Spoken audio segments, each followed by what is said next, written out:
Bonjour, ici Stéphanie Rida.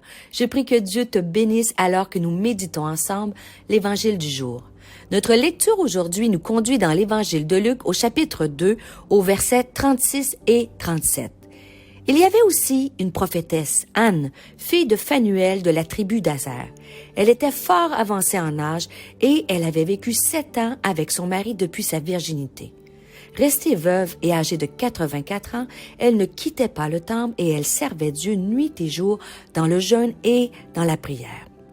À la lecture de ce passage biblique, ce qui m'a inspiré, c'est de voir cette femme, Anne, une veuve âgée de 84 ans, qui pratiquait le jeûne. Cette femme savait que le jeûne était un outil puissant pour obtenir des réponses à ses prières. Personnellement, mes plus grandes victoires ont été obtenues suite à des moments de jeûne et de prière.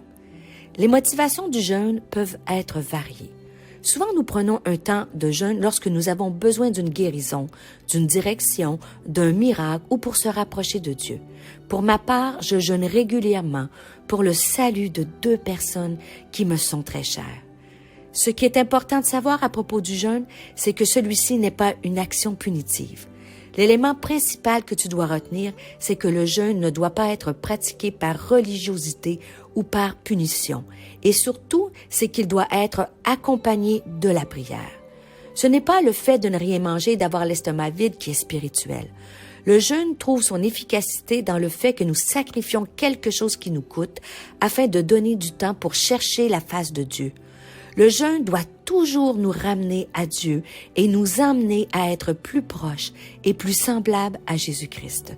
Bien souvent, au début d'une nouvelle année, nous prenons toutes sortes de résolutions. J'aimerais t'en proposer une.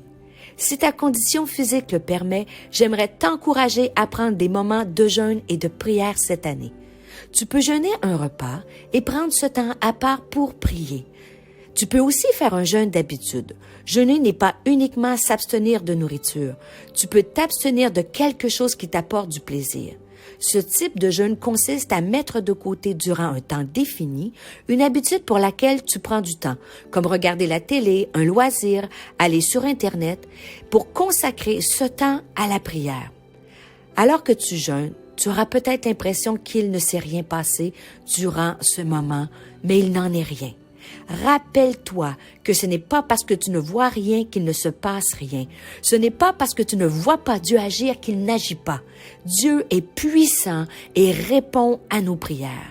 Grâce au jeûne et à la prière, tu verras Dieu agir dans ta vie en 2022.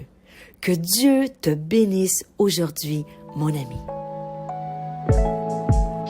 Si cette méditation t'a encouragé, pense à la partager autour de toi. Pour nous retrouver chaque jour, abonne-toi et active la cloche.